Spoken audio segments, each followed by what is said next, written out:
Well, hello. It's welcome to everyone who is here now and who maybe will be listening to this conversation later. My name is Natalia Blagoeva, and I'm author, among other things, of the Human Advantage blog on Substack. Uh, why the human advantage in general? I've started actually calling myself the Human Advantage Guide because I'm on a mission of helping people to free themselves from unconscious repeating patterns and also inherited narratives that we just repeat and totally don't get.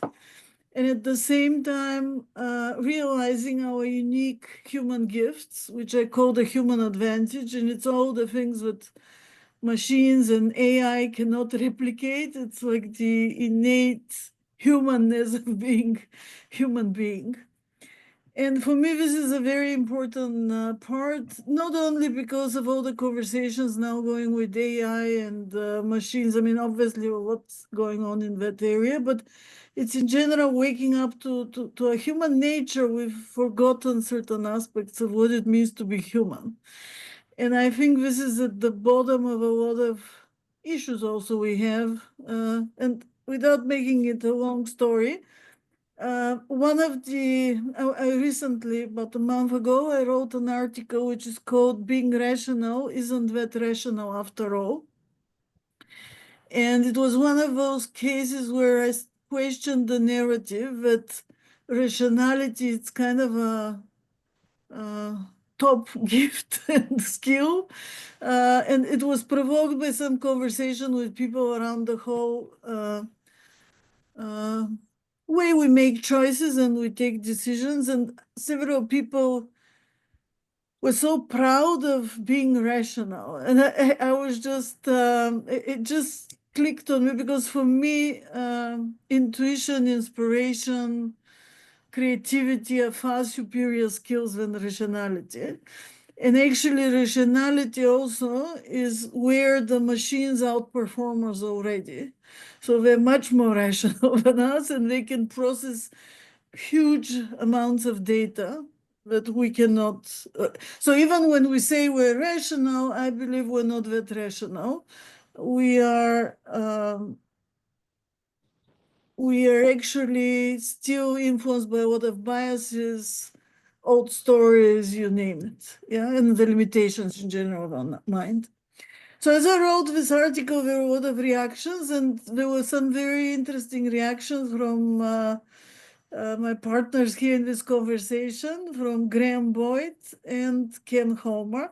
So I would ask you to introduce yourself. I'm really happy to have this conversation with you and continue this theme, which I think also touched you and it's part of your journey. So Graham, would you introduce yourself? Yeah, gladly. So, a couple of things that are relevant in this conversation about me. One of them is that my training is in theoretical particle physics. So, most people would think of that as deeply rational, and I'll unpack what particle physics research actually is when we get into the body of the conversation. The second important thing about me is that I grew up in apartheid South Africa. So I've really experienced what it means when you're so embedded in a system, when everybody around you is embedded in the system, and what that can do to your behavior, um, regardless of how you see the world or how you would like to see the world or would like to act. And then the other side of me is what I'm up to today, which is really the past 2 decades I've spent questioning, challenging everything that we believe simply is the way it is, and there we don't even question it around what business is, how business operates, and why on earth do we have a climate crisis and the kinds of issues we're dealing with now. And that's really my work, and it links so closely with what you're saying.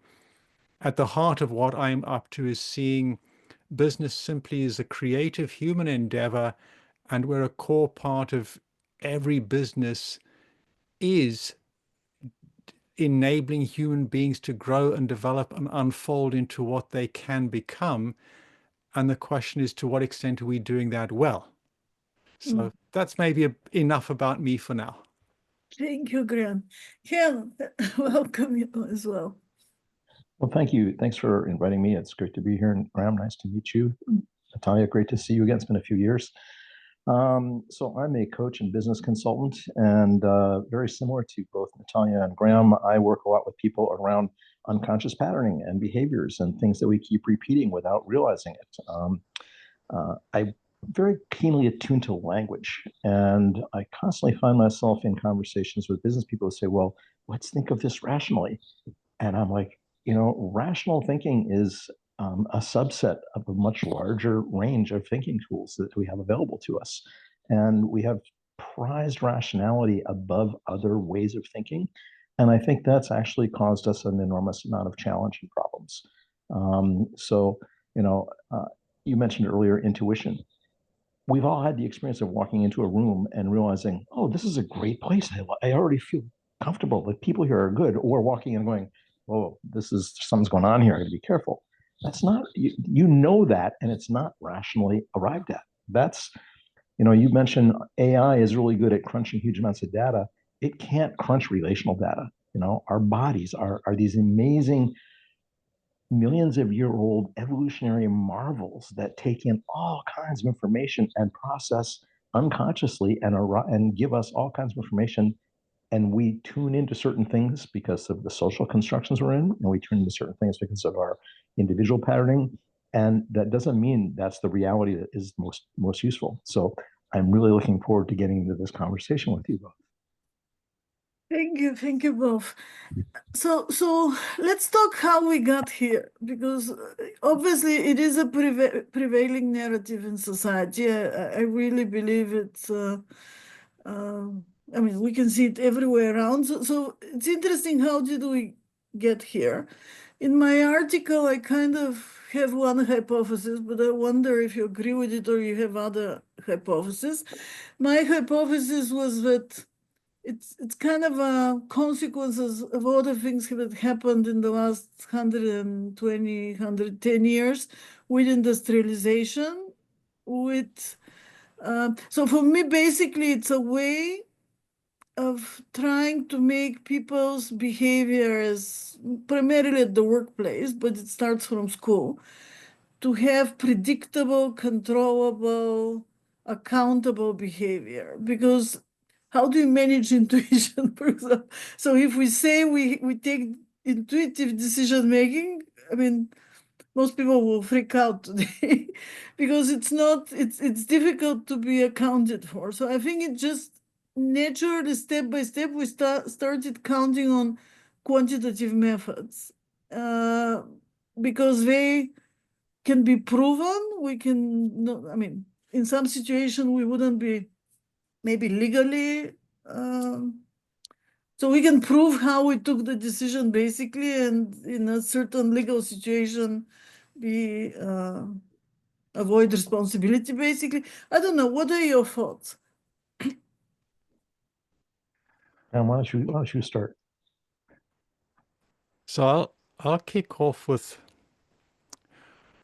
a couple of thoughts. So first of all, I think, Natalia, you're right when you say that it's far easier if things are measurable, if they can be counted, to have a paper trail that you can use to avoid being blamed for making a mistake.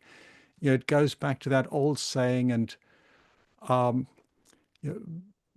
quite a few decades ago now, nobody ever got fired for buying something with IBM on the side. Yeah, and it didn't matter whether you'd made a mistake or not in buying a certain computer. If it had IBM on the side, you wouldn't be blamed for having made a mistake. And I think this is something that's really important as we dive into this theme, perhaps more important than any other decision driver for most people. Avoiding being blamed for a mistake dominates. And I think this is one of the issues that we're running into. It's if mistakes can be relatively easily described, then it's not too difficult to set up quantitative, simple measures that you can use to prove that you'd followed best practice, that you'd done the best thing possible, and therefore, if something went wrong, it wasn't your mistake. But the world that we're in now, and we're moving ever deeper into this world, is not simple. It's not even merely complicated. It's extraordinarily complex, and most of the time, even it's beyond complex and in chaotic. And if you're in a world that is complex or chaotic, best practice no longer exists. What you're dealing with is emerging in the moment as you're dealing with it. It may never have been seen before, and it may never ever be seen again. And therefore, you have to find a way of acting immediately in the moment rather than gathering lots of data, doing a deep numerical analysis, proving that it was right, and then acting. If you try to do that, you'll be way too late, and you may not even be around to be blamed for having made a mistake. Yeah.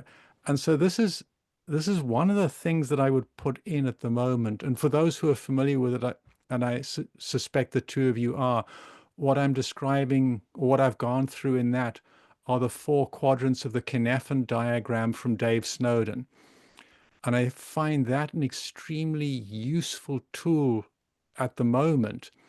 Now, I'll come back to one thing in a moment, but I'd like to hear, first of all, from Ken and you, Natalia.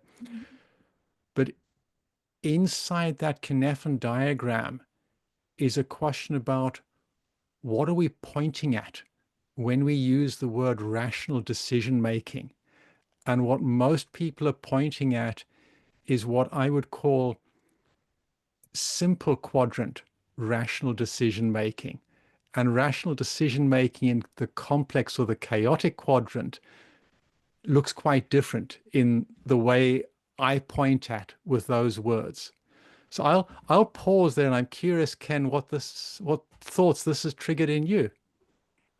Oh, I'm going, okay, he's ticking off Dave Snowden's Cynefin framework. And let's not forget, I was on the call with Dave, a dozen years or so ago when we still had conference call as before Zoom was really big. And he said when he published this in Harvard Business Review, he had to really fight with them because they wanted to make it a 2x2 matrix. He said it is not a 2x2 matrix. In the center, that all 4 quadrants go around, is disorder, which makes it very different, because if you apply the wrong approach to the domain that you're in, you fall into disorder, and then all bets are off, and you're in beyond chaos. You're in complete disorder, and it can be fatal. So what this ties, I'm in the middle of a book called Hospicing Modernity, which I'm finding very fascinating. It's based on a lot of indigenous work. This woman who authored it, Vanessa Andreotti, is a teacher. She's now the Dean of Faculty at the University of Victoria in British Columbia. And she talks about 4 denials. And one of the denials that we have, these are socially sanctioned denials. The first is that modernity is built on a single story of progress, and that it rests upon tremendous violence to indigenous people, to women, to people of color, and to the environment in places in the world where we push that aside and say, those of us in the north of the north, we don't see that, we don't want to see that. But the denial that really ties in here is people don't want to think about the complexity, the challenge, the enormous things that we are facing that are going to require really different ways of thinking, far beyond rational. We have to sit down and figure out how we're going to work with these wicked messes. And by wicked, I mean highly resistant intervention, and messes entangled. We are entangled with each other. We are entangled with different social paradigms. We're entangled with different scientific paradigms. We're entangled with the earth itself.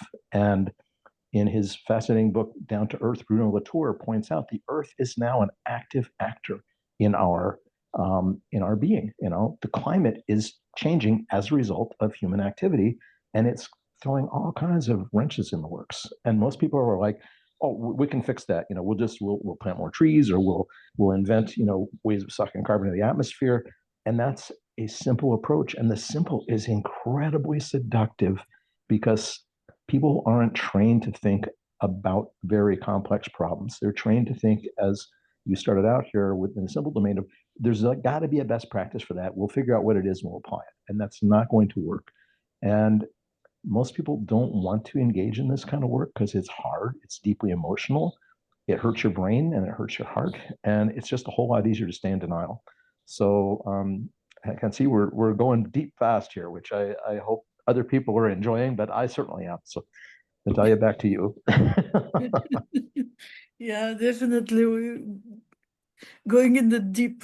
And what I noticed when you were talking is, I think part of a couple of things. One thing, I think there's a deeply cultural thing about predictability. I think a lot of Western societies, which actually dominated the business culture, really appreciate predictability. And so this is one of the things that kind of pushed us towards to be able to quantify everything, to predict it, to plan it, to do things like to have a budget that's gonna turn exactly as we plan it. Yeah, we really strongly value that. And the other thing I made a note about is emotions. A favorite theme of mine is the whole thing. It's business. It's not personal. It's business. So we kind of decided that we need to leave emotions out. We need to leave out of the office everything which is basically, for me, everything that makes us human. So we left out of the door spirituality, emotions, feelings, things like inspiration. Yes, we talk about them, but we're not really invited fully in the workplace. And the other third thing which I heard was about best practice. And to me, it rang a bell also about the scientific approach of Taylor, which continues, I think, despite that we're talking how obsolete in many ways it is, we're continuing to have that mentality that there's one best way and we're going to find it and we're going to do it. And this actually brings me to the whole thing of science, because I think science, and Graham mentioned something in the introduction, science is our understanding of what science is also has to do with rationality, because one of the hypothesis is that if it's rational, it will be scientifically proven. And I think science is not what we think it is. So I'm just opening another path Can I here. throw in a really quick anecdote? You Yes. triggered something. I was working with a Fortune 500 corporation, and they said, we really need to improve our team's emotional intelligence, but don't do anything touchy-feely. That's a direct quote. By the way, I had a similar situation in the workshop where we talked about exactly feelings, emotions, values for 2 days. And then the manager at the end wanted to summarize everything. And he said, come on, people, this is just business. We have objectives. Let's just forget all these emotions and stuff. Let's just do the job. Let's just prove what we can do. He wiped out both days of work. So similar situation to yours, yeah. It's very typical. I'd love to pick up on that. And I could tell stories from my time with P&G, and maybe I'll come to that in a bit. But where I want to start with is where you ended. What is science versus Taylorism and all of these things? And for me, what science is best to me described by a quotation from Niels Bohr, who is one of the greatest physicists of the past few centuries. And Niels Bohr said, and he was talking about physics, but this applies in general to science. He said something along the lines of, most people misunderstand what physics is. They think that physics is the study of what is. It's not. Physics is the study of what we can say about what is. And I think this is really, really important. If we think of science not as the study of what is, but as the study of what we can say about what is, it makes it really clear that science is, first of all, it's a fully human endeavor. Secondly, it's really about our ignorance rather than our knowledge. It's about what can we put into words or numbers that describes something. And it means that it makes it clear that science begins with complete guesswork. You know, there's one of the famous stories, I forget who the chemist was, but he was really trying to understand the chemistry of benzene. And he had a dream, and in his dream, he had a snake eating its tail. And he woke up from that dream saying, oh, I wonder if benzene is in the shape of a ring. And he was saying, I think we can say that benzene is a ring. Now, this was at that point complete fantasy. But then what he did, and this is at the heart of what Bohr was pointing at when he said, what is science? It's what we can say about what is. He said, okay, I think I can say that benzene is a ring. Now, how can I tell if what I think I can say about benzene is what benzene would actually say about itself?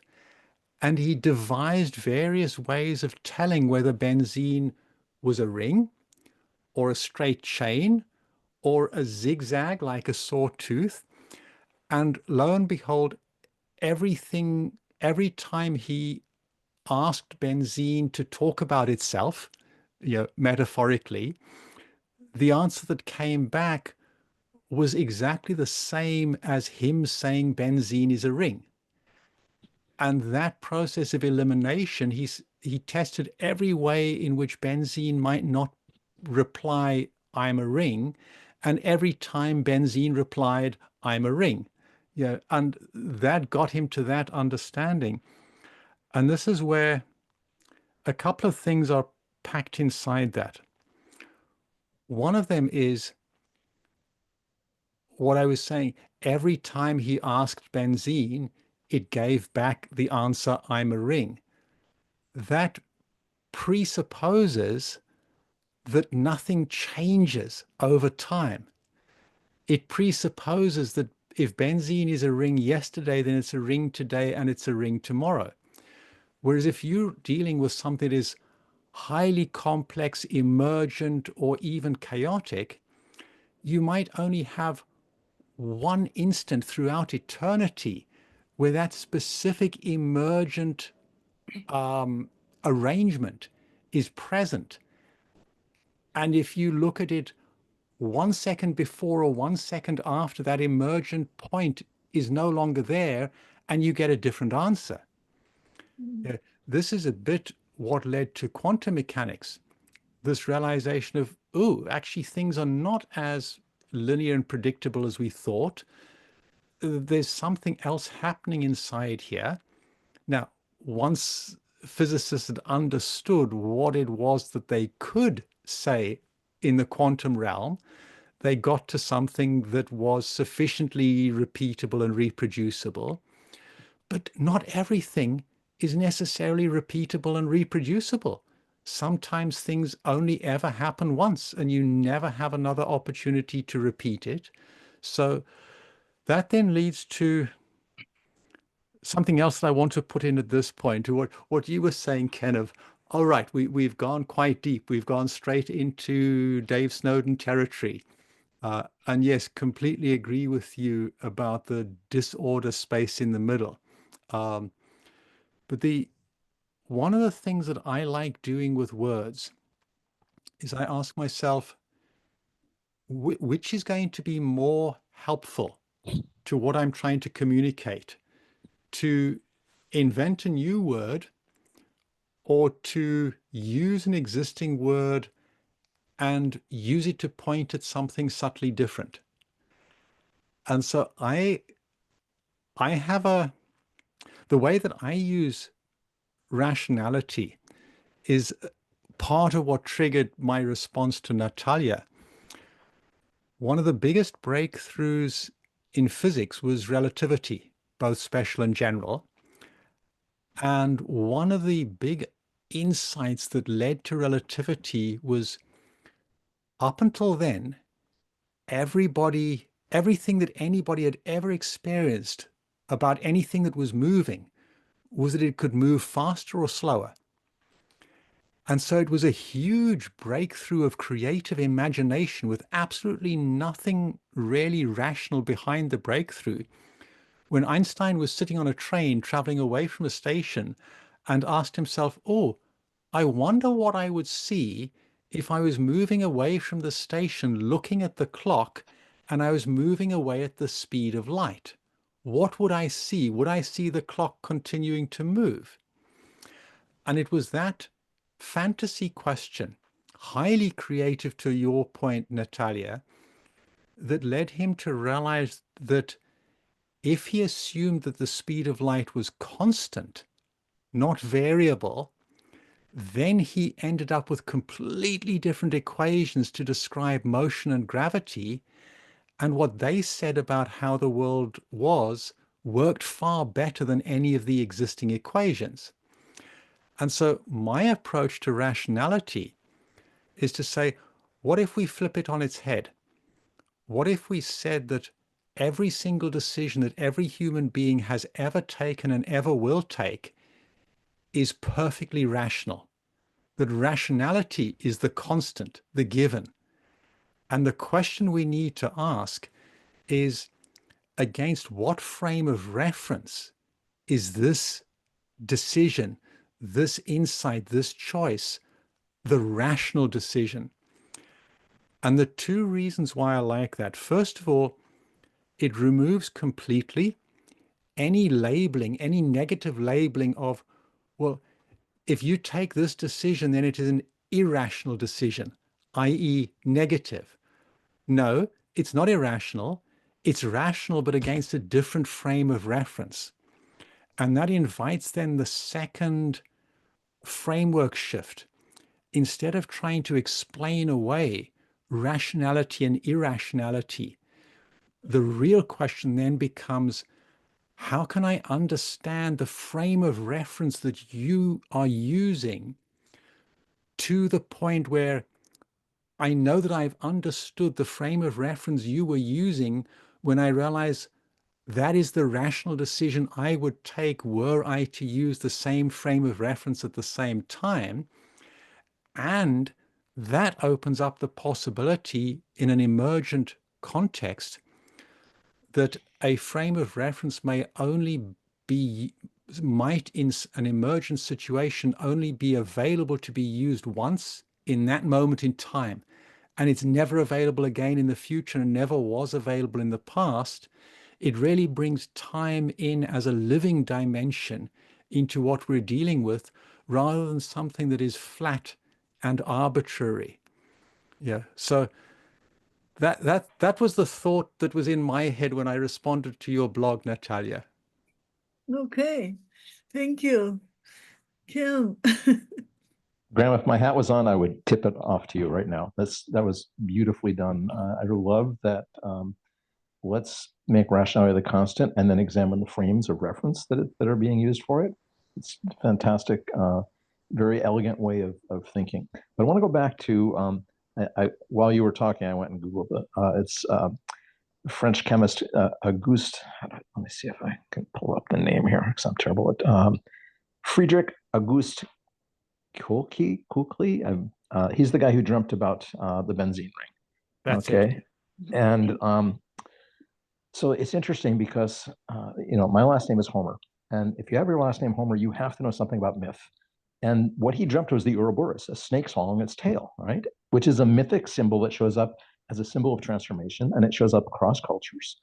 And so here's a beautiful example of a rational man, a man of science, having an infusion from the unconscious of a mythic symbol that opens up for him a dimension of understanding that is totally rational in that way. If we understand the frame of reference that he's using is a mythic frame, it's very rational. But if we look at it from what we usually think of as myth, as something made up that's not true, we say, oh, that's irrational.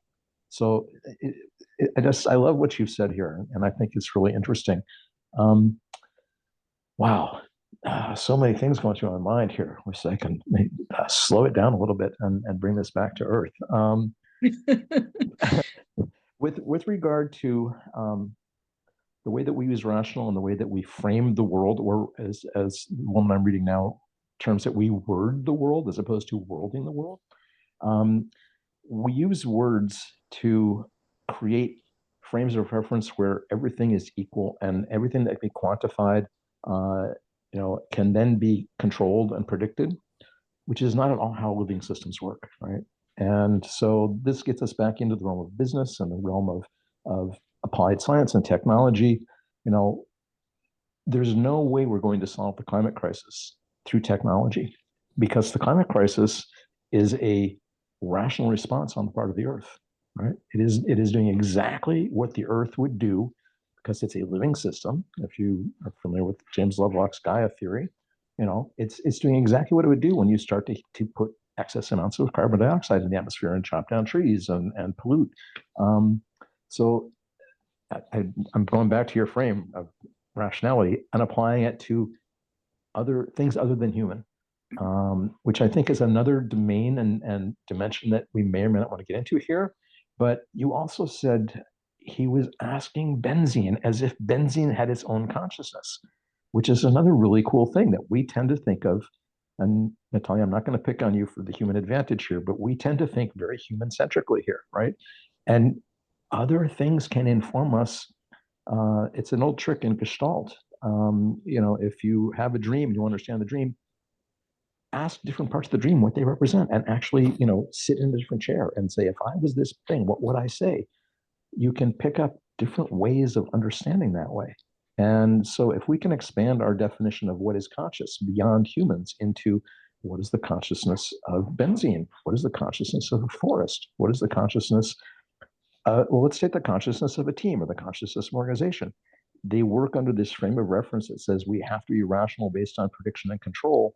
Well, then we're going to get a bunch of behaviors that are really detrimental to long-term health and well-being of people and planet. So back to you, Natalia.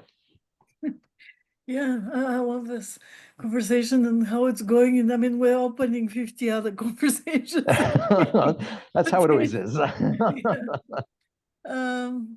One thing that came to my mind as you were talking, and I totally agree, it's not just about the human advantage, it's much bigger theme.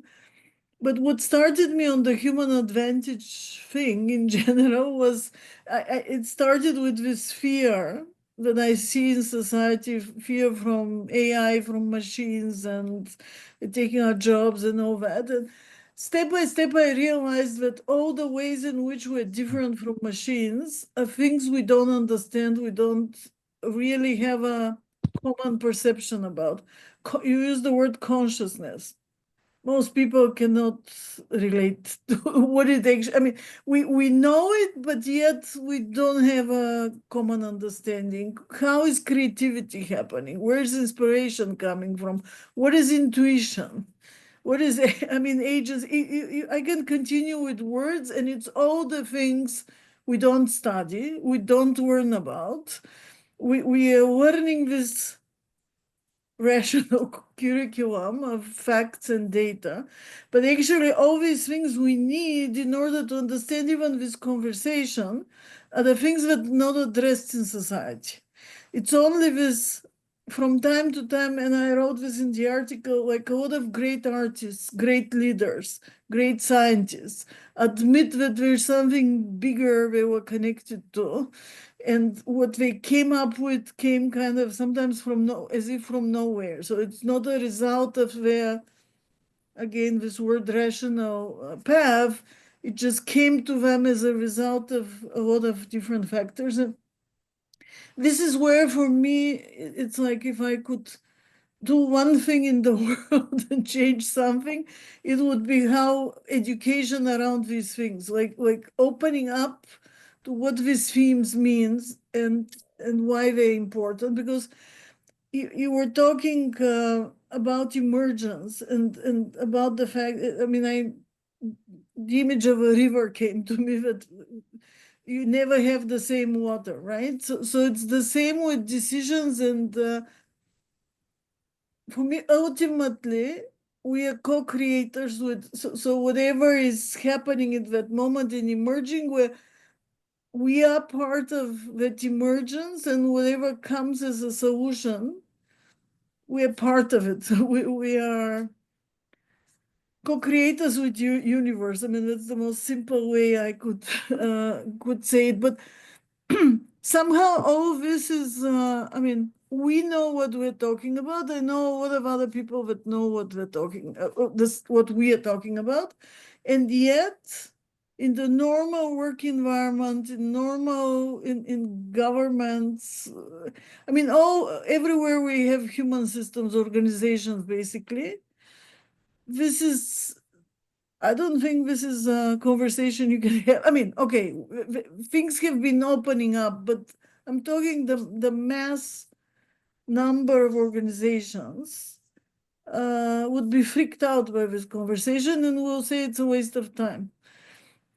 So how do we provoke this more? How do we change something? Yeah, because the consequences, I think, are very big. I'm a bit generalizing here, but for me, a lot of the problems we're facing are a result of this, first of all, lack of understanding of these things, and second of all, complete ignorance to what you were talking earlier about the frame of reference. We're kind of approaching things as black and white. The classic way is we want to be right and the others to be wrong. And there's very little understanding on exactly where people are coming from. And we seem to be moving faster and faster, and we seem to be having no time to stop and see what is the frame of reference here. And we see this in a lot of topics, and in the last 5 years have been full of topics where society is divided in camps and it's black and white, and I mean, we see it in politics, in COVID, I mean, you name it, every issue, wars, we can talk to each other. So how do we get out of this? What is and should we worry about it? So Or maybe I, it's none of our That's the business. easiest question you've asked. yes, Yeah. yes. Should we be worried about it? Absolutely yes. Should we try to get out of it? Absolutely yes. Yeah, I see no question about that. And yeah, you're right when you say the kind of conversation we're having here is not one that you can typically have in a mainstream middle of the road business. And there are a few reasons that I see behind that are areas that I'm working on and have been working on for 2 decades. One of them is the kind of forms of thought that we're using are forms of thought that go beyond linear logic. We're using forms of thought where, for instance, we're saying the opposite of a deep truth might be another equally deep truth, whereas most people think that the opposite of true is false. Yes. We're saying that the opposite of rational might be rational, not irrational. It's just rational to a different frame of reference. We're saying things like, whenever we're evaluating something, we recognize that you can only evaluate something against a frame of reference. And the choice of frame of reference is not necessarily a rational choice. It's something that maybe you simply grew up in a culture where that was the only frame of reference you ever used. And in that, this kind of thinking, which is called post-rational thinking or dialectic thinking, whatever you call it, very few people develop sufficient fluidity in this kind of thinking. And so if you don't have the lenses you need to see clearly or to think clearly without prematurely simplifying or prematurely distorting, it's no surprise that you then deform what you're trying to see before you even begin looking at it. So that's the one thought. And this, is to the point of consciousness. We definitely need to develop significantly better capacity for thinking dialectically. And this is one of the big pieces of work of a number of people over the past few decades in the world of critical realism. People like Otto Lasker, they've done superb work on laying out a framework to support business leaders in developing this capacity. And that, having gone through Otto's program and worked with him, one of the things that helped me to see clearly, along with reading the old books of people like Charles Handy, is asking myself, well, what is a company? And realizing if in many senses, a company is what the roots of its words suggest. The word company comes from the Latin cum panis, with bread. And a company was originally, in today's language, you would think of it as an intentional community of Romans. It was a group of Romans that came together to pool resources. And so I think of a company as a type of intentional community, a group of people that comes together to create collective intelligence, collective action, collective meaning, so that the group as a whole has the capacity to deal with challenges that are way bigger than any one person can deal with. And when you start thinking of a company as a community of human beings, then incorporating a company is simply giving this community legal standing to actually act as a community in its entirety. And then we need to really recognize what is actually written in law, that the corporation is a human being. We need to really treat it as a human being. And that then takes me to the central theme of my work of why isn't this conversation normal inside companies? If we think of a company as a superorganism, if we think of an individual human being is to a company in the same way that an individual bee is to the hive or the swarm, it's one of the elements of a superorganism. Well, why is it that companies are so dysfunctional in their humanity? And this is where my growing up in South Africa led me to one way of looking at what's happening right now. In South Africa, if you were lucky enough to be born with a white skin, you had the right to vote, and only you had the right to vote. You had control of the country and control of how wealth was distributed. Well, the way most companies' governance is structured, if you have money to invest, you get the right to vote, you get control of the company, you get control of wealth generated. And my sense is, if we're really going to take companies seriously as a kind of superhuman, if we're going to take collective intelligence really seriously, we cannot afford to govern the company in such a way where the only people who have the right to engage in governance are those people who qualify by virtue of money. We need to, just as in any of our bodies, if my little finger notices something very hot, my little finger takes over control of my entire body and tells my body to move away from that hot, dangerous place. We need to have the same kind of things. If we think of a company as a collective intelligence, then all of the different stakeholders involved or affected by a company have to have an appropriate level of governance. And we need to truly accept what is actually written in law, that the corporation has the full powers of an individual, and do that in a way that is, put that into practice in a way that is healthy. Whereas at the moment, we treat this super being in an extremely unhealthy way, as if it was just a thing to be of service to money, when actually that's not really how it is designed to be.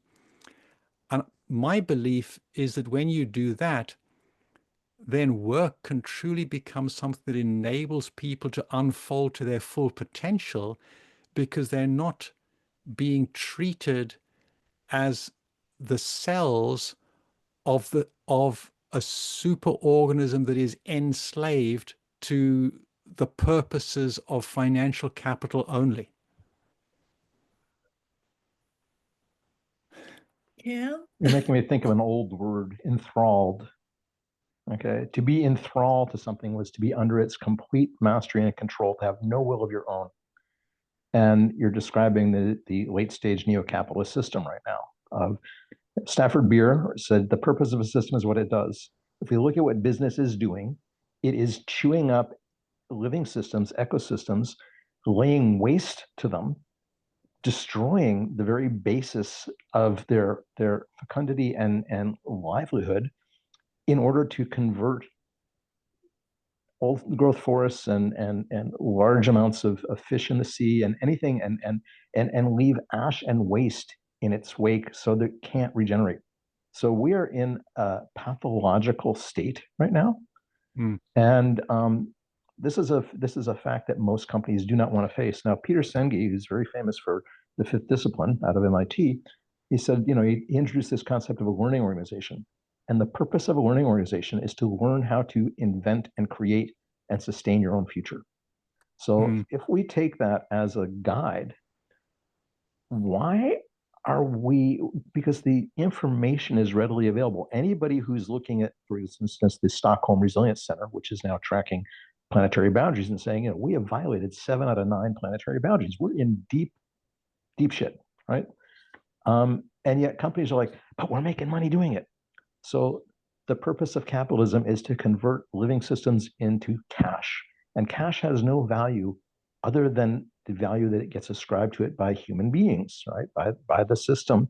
And the more cash you make, the more devastation there is ecologically, and the more you wear people out, and the more you destroy people's livelihoods and their souls and their being. So, I have to say, I know this sounds very dire. It is. It's very dire, right? We're in a really bad way now. And so, yeah, we'd absolutely have to worry about what's going on. And I think before we can do anything about it, we need to develop the capacity to listen deeply to people that we disagree with enormously, and to find what is your frame of reference, to use Graham's beautiful example of, you're making decisions that are rational to you, that are irrational to me, because I don't understand your frame of reference. And so therefore, before I attempt to correct you, before I attempt to tell you what's wrong with it, I need to really understand your frame of reference. What is this frame of reference that we're all enthralled to? And I'm not exempt from this. I want to have a nice life. I want to have decent things, and I don't want to look at the fact that if I drive a car or have a computer, that somebody died in the process of making that. Some indigenous lands were raped and pillaged and plundered. That's a painful reality. So I'm not exempt. I have to develop this capacity in myself as well. And when we can listen deeply enough and start to go, what are we going to do about this, right? And not jump to how are we going to fix it, but rather my approach is when working with really wicked, what I call wicked mega messes, or just the social predicaments we're in, first listen for whose voices don't get included, who are the marginalized, who are the people at the edges who are being, shat upon, and invite them into the conversation and listen to them. And then go beyond the people. What are the ecosystems? If an ecosystem is a benzene ring, what is this ecosystem telling us that needs to happen? And include that. We have to expand our definition of collective intelligence to include every living thing. 30 years ago, I was in a dialogue group called Näringsliv. And Näringsliv is a Swedish word. In fact, you'll find a section in the newspaper in Sweden called Näringsliv for business. And someone said, well, what does it mean if you translate it into English? They said it means nourishment for life. So the question our dialogue group was exploring was, what if the purpose of business was to nourish life? That is a very different purpose than the one that the purpose of business to make money, right? So if we started to develop business models that actually nourished life, that created, that reconnected with the regenerative capacity of the earth, and how do we regenerate things? How do we take what Robin Wall Kimmerer talks about, the honorable harvest of asking before you take, taking only what's needed, giving back, making sure that whatever you're taking doesn't lose its regenerative capacity. I remember watching a documentary almost about 35, almost 40 years ago, of these ships in the ocean that would drag these anchor chains across the ocean floor and rip up all the coral and everything, and then have these big nets, and they'd pull up all this amazing amount of fish, but they just destroyed the regenerative capacity of that fishery. And that was considered a good thing because it made a lot of money in a short period of time. So one of the things we have to do is expand out our time to include, how do we sustain things over centuries? We are destroying in a really short period of time things that took millions of years to build up. The environmental and the ecological biodiversity is being wiped out in our lifetimes. In my lifetime, over 70% of mammals have disappeared from the face of the earth. This is a catastrophe, but business is roaring, right? So this is why I have trouble getting clients, because nobody wants to talk about this stuff. So I think we need to really work on developing our capacity to listen, to inquire, and then to say, okay, what would it look like if this was working for everybody, for all the entities involved? And then once you've identified that, then say, now what's in place already that we can build on? What's in place that needs to be tweaked and repurposed that would work to help that? And then what new things would need to be invented whole cloth? And then we can start to really move in a positive direction. And until we can do that, I think we're going to continue to see the destruction just continue. And I'm of an age where I have a lot of people in my age cohort who are saying, well, I'm just glad I'm old, and by the time the shit really hits the fan, I'll be dead. And I don't want to be one of those people, because I feel, even though I don't have children, I feel a responsibility to the people coming after me, that I don't want to leave them with a huge mess. And my generation has done that. And I want to do whatever I can to ameliorate it to the degree that's possible, and hopefully plant some seeds that will help other people do the same. Beautiful.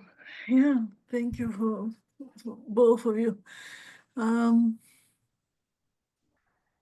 Wow, where do we go from here?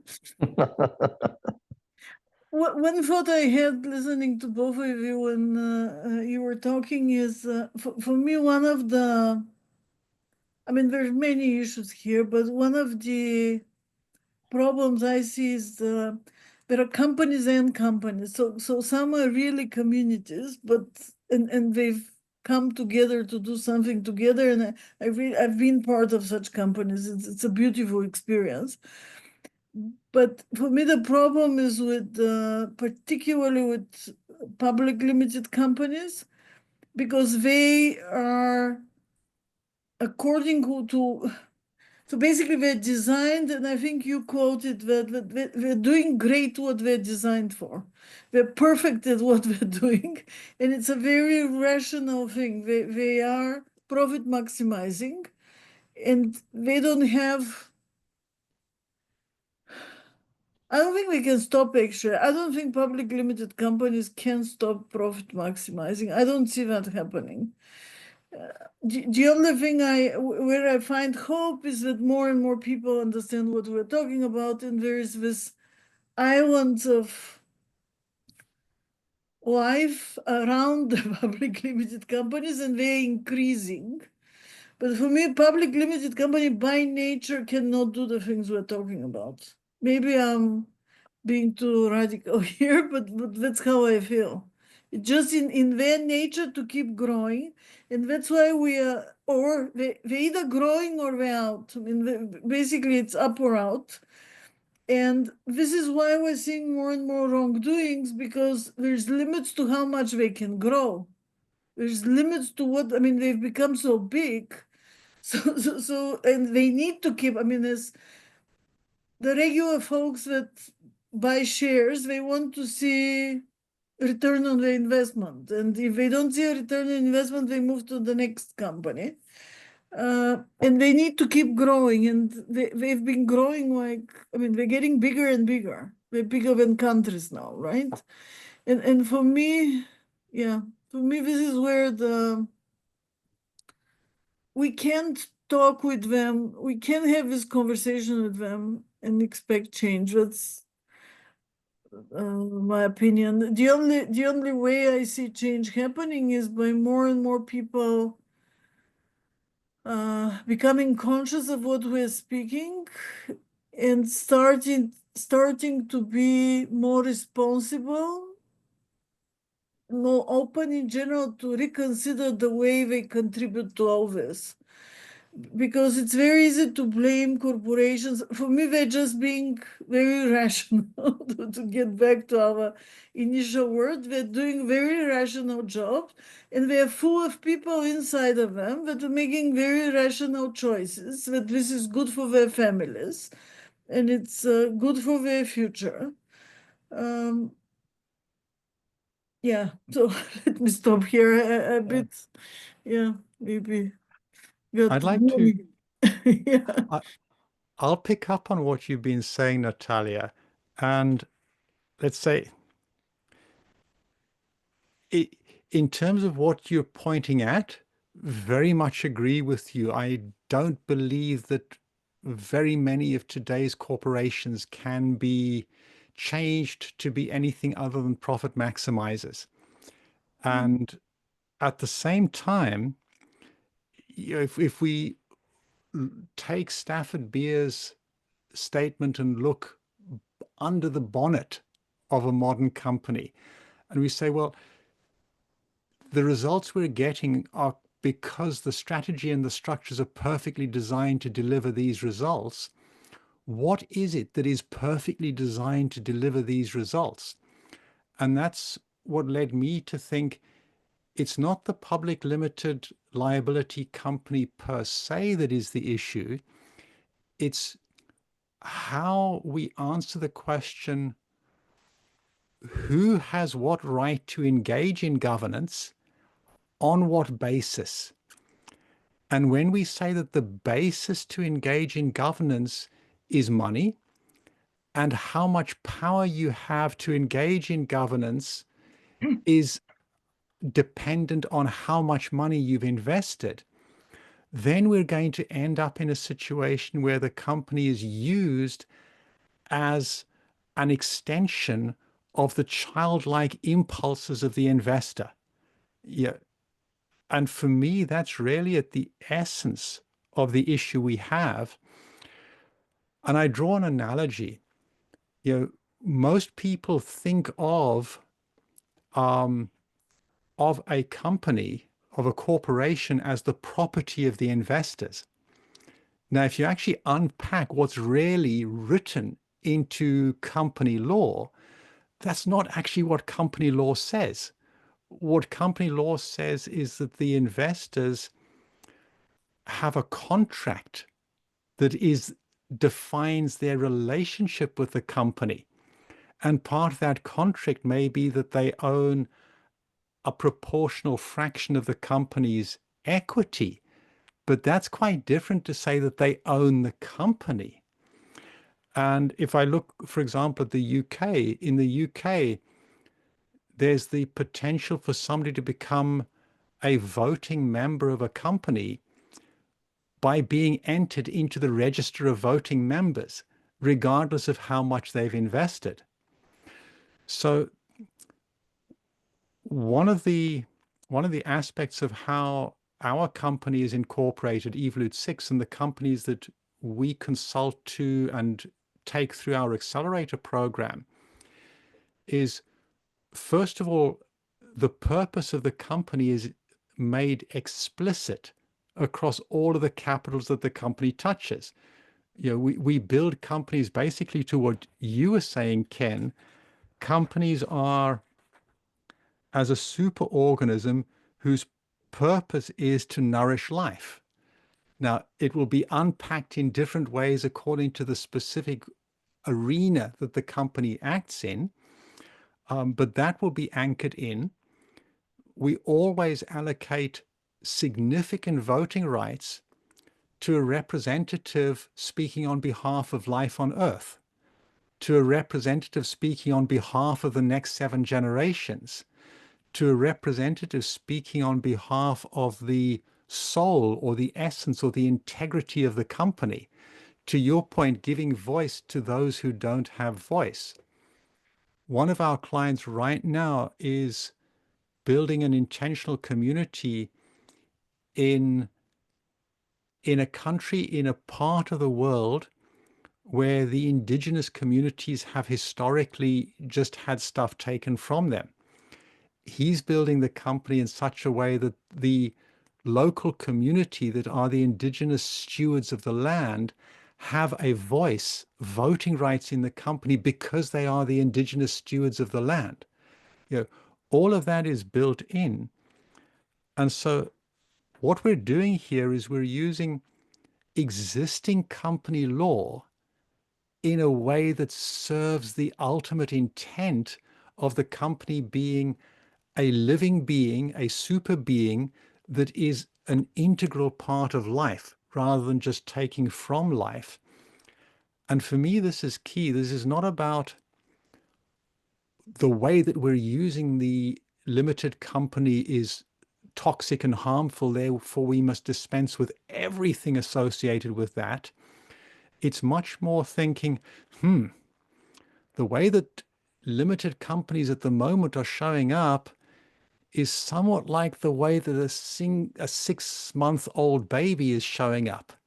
It eats whatever is in front of its mouth and it shits all over the place if you give it half a chance. Yeah, and we don't blame a 6-month-old baby for behaving like an immature 6-month-old baby. Instead, we recognize that this is just the very early stage of an emerging, evolving, living system. And we then put in place the right nurturing context so that the 6-month-old baby grows up to be a 6-year-old baby, grows up eventually to be a 60-year-old baby. You know, and in some senses, I'm still a 60-year-old baby. I'm still growing and changing. But I'll say one last thing to your point, Ken. I too don't have children, and I elected not to have children decades ago, in part because I saw where the world was heading and just thought, I do not want to bring children into the world that I think the world will be at a point where my children will be in their 20s or 30s or 40s. And so far, everything that has happened has reinforced me in my thinking. And at the same time, you know, I am here because of the way that the people, the elders, the leaders, the transition out of apartheid South Africa thought. And very much to your point, you know, dire as the situation may be, as little objective reason as I have to think that we may have some positive emergent situation happening in the next decade or two that will lead something really pleasant to live in from emerging, I keep reminding myself that, yeah, if I do nothing, then my worst fears are pretty much guaranteed to happen. If I do something, then there's always hope, in particular in a complex, chaotic, emergent world. There's always hope that something will become possible at some point in the future that is currently hidden from sight. We cannot currently see it from where we are now, that becomes possible because people like us keep doing everything we can to point at ways that we can use what we have to grow up. Yeah, and it's for that reason that I keep going. It's all of the children of today's world that may benefit from what I'm doing, just as when I was a child, I benefited from what people like Desmond Tutu, Nelson Mandela, and so on were doing, even though I never knew that I would benefit from what they were doing 10, 20 years later. And the last thing I'll say is, one of the big things that enabled South Africa to find a way from apartheid into post-apartheid that was far better than anybody had any right to believe was precisely because of dialogue processes that brought everybody into a dialogue process. You know, for people who don't know of his books, the books of Adam Kahane are superb, describing that and his learnings. Mm-hmm. It means we have to bring into dialogue people that we don't normally talk to. And it means, and this is the last thing I'll say it before I hand back to the two of you, I think that there is far more that the world can learn from what worked well in South Africa and what didn't work well, and that we don't repeat what didn't work well, and we do repeat what did work well. You know, I think South Africa, Southern Africa, Africa in general, is a place that the rest of the world can learn from at the moment. Thank you, Graham. I had the pleasure to spend a week at a conference that Desmond Tutu was a part of, and I got to hang out with him a little bit. That man can preach. He is amazing. He has a great sense of humor. And, you know, someone asked him about the formation of the Truth and Reconciliation Commission, and he said something that has always stayed with me. It's 20 years ago now that I was there, so I may not get it exact, but, he said, um, he and Mandela received death threats when they proposed the Truth and Reconciliation Commission. People were saying, these people are monsters and they must be punished. And he said, and that's the catch. Because as soon as you accuse someone of being a monster, you absolve them of human responsibility, and then you can become a monster yourself and do unto them what they did unto you. And we knew that if we tried that, it would just be a pendulum swing back to the other direction, and we would keep that thing bouncing back and forth. We would not move forward. And so there had to be an opportunity to say, if you come and tell your story to the family, to the families of the people that you tortured and murdered, you will not be punished. And there's an amazing movie called A Long Night's Journey into Day, documentary about this that I highly recommend people watch if you're interested, because it did allow for something new to emerge, and it wasn't retributive. It was restorative justice, and so that's a part of what we need here is restorative justice. Because when we look at the destruction that's going on, particularly on the part of many large corporations, a lot of people get really angry and they want punitive justice. We need restorative justice. We need to understand what is that frame of reference that allows these corporations who are superhuman forms to act in such a destructive way, so that if we can understand that, then we can invent something new and different. And I want to say something about the seven generations too, because you mentioned that. I had an indigenous teacher, and I asked her, I said, how did you know what was going to happen 140 years in the future? You talk about seven generations, and and she said, oh, well, you probably heard this from some white people, right? And I was like, yeah. And she said, well, that is one way to think about it, but there's another way to think about it. It was noticed by people who tended to notice such things, that if you lived a good life, you would know seven generations. You would know your great-grandparents, your grandparents. Oops, I can't get my hand here.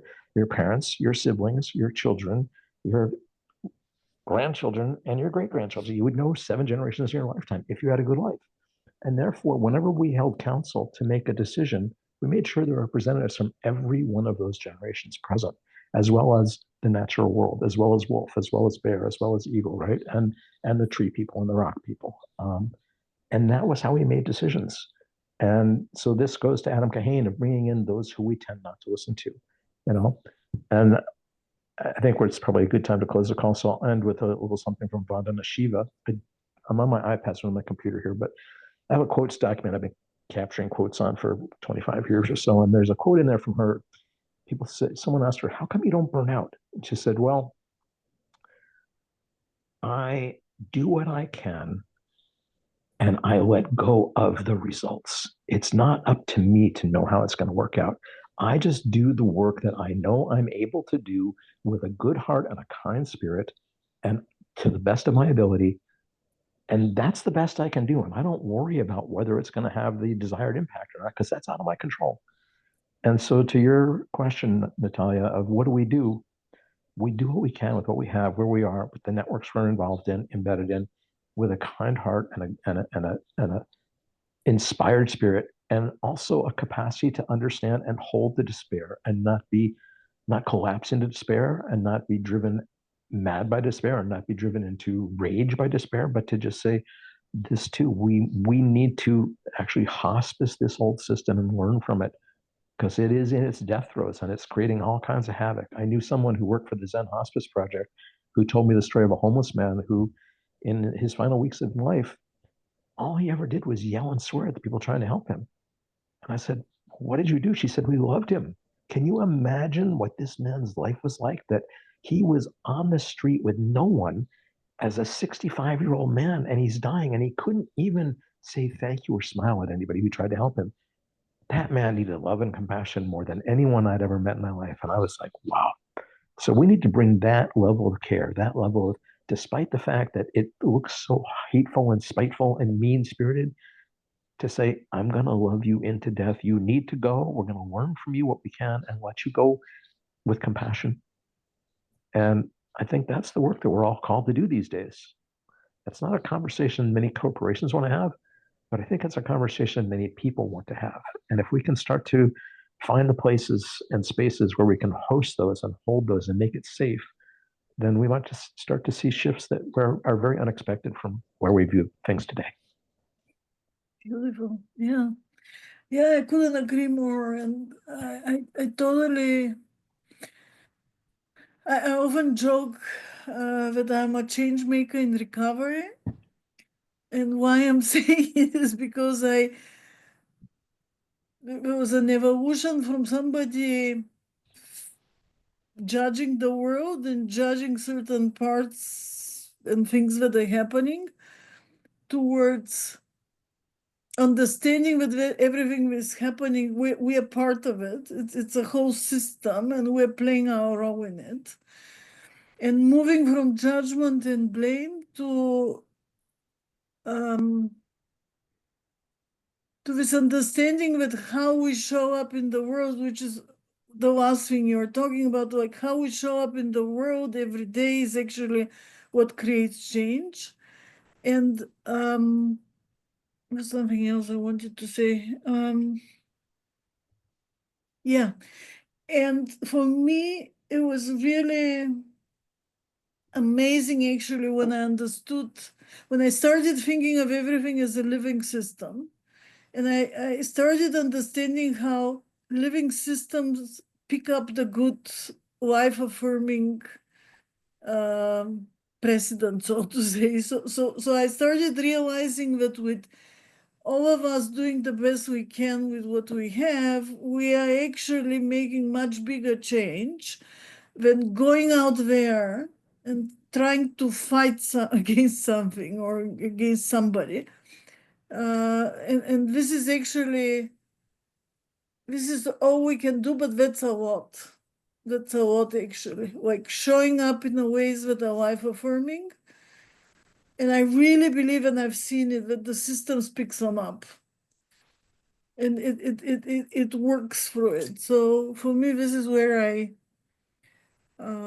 that's why I call it a change maker in recovery, because instead of going out there fighting against things and trying to tell people what to do, also like what's the right way, which is something we all been through, I think. It's more taking responsibility for what I do every day and how I show up. Yeah. So let's have if you have anything final, I think we are going to an end. But if you have something final, you're welcome. I'll put in two final thoughts. One of them is the first one is very much in part of how I'm able to keep going is very much what the two of you have brought in. It's about looking at what is in front of me and doing what I can, and as best I can, letting go of the results.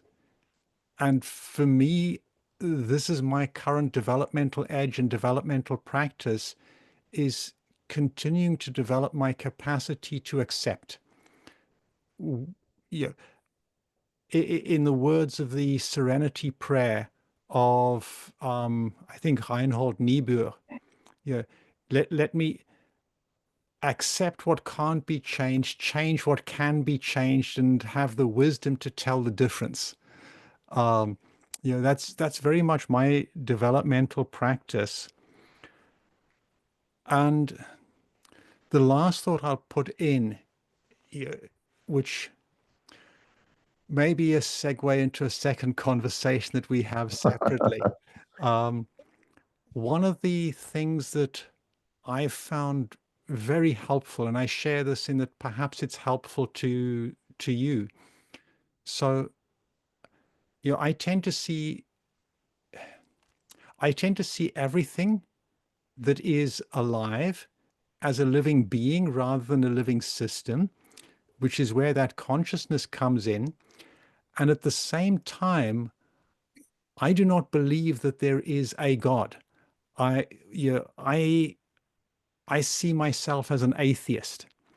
And so the whole question of what is spirituality was always something that I couldn't find something that worked in terms of, say, spirituality in the workplace that was aligned with my perception as an atheist, and that played well with the idea of everything as a living sentient being, everything that was alive, just different levels of consciousness. And there's an Italian CEO of a cement company who 20 years ago gave me a definition of spirituality that has stayed with me ever since, and that I found very helpful. And he said, it's very simple. Spirituality is love in action. And for me, that we can put into practice at work.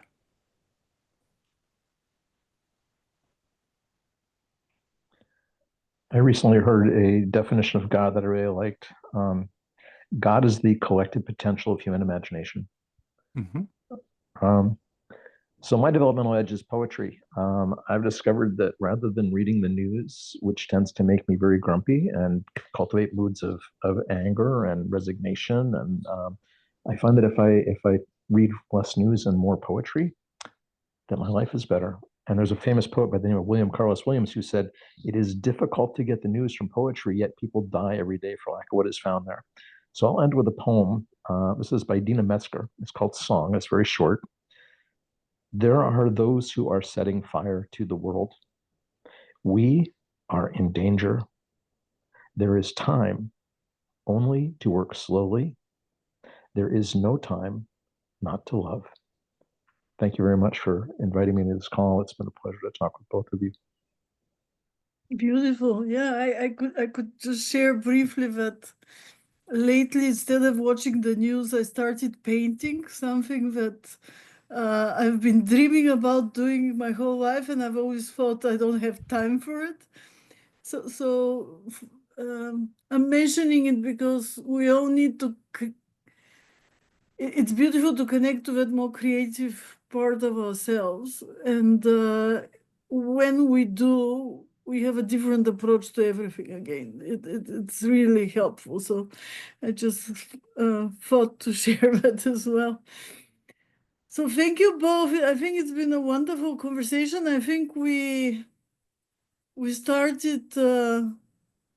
I didn't expect we'll end up here, but this is where we ended.